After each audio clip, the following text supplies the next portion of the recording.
நீர் உண்டு மண் உண்டு செடி வளரும் ஒரு சிறிய கிராமத்தில் பசுமையான நிலம் இருந்தது. அந்த நிலத்தை ஆர்வமுடன் உழைக்கும் ஒரு இளம் விவசாயி விதைகள் விதைத்தான். சில நாட்களில் வானம் கருமேகங்களால் மூடப்பட்டது. மழை பெய்து நிலம் ஈரமாகியது. அந்த ஈரமான மண் வாசனையில் சிறிய பச்சை முளைகள் முளைத்தன. தினந்தோறும் அவை வளர்ந்து பசுமையால் நிலம் முழுவதும் குளிர்ச்சியாகியது. அந்த அழகான வளர்ச்சியை பார்த்த கிராம மக்கள் அனைவரும் மகிழ்ச்சியடைந்தனர். விளைச்சலின் வளம் அவர்களுக்குள் நம்பிக்கையையும் சந்தோஷத்தையும் கொண்டு வந்தது.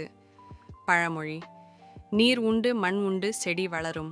பொருள்: நீர் மற்றும் மண் ஒன்று சேர்ந்தால் இயற்கையாகவே வளர்ச்சி ஏற்படும். நெறி: சரியான சூழலும் முயற்சியும் இருந்தால் நிச்சயம் வெற்றி பெறலாம். முருகப்பெருமானை நம்பினால் சேனலை லைக் செய்யவும், உங்கள் எண்ணங்களை கமெண்ட் செய்யவும், வீடியோவை பகிரவும் மற்றும் சேனலுக்கு குழு சேரவும்.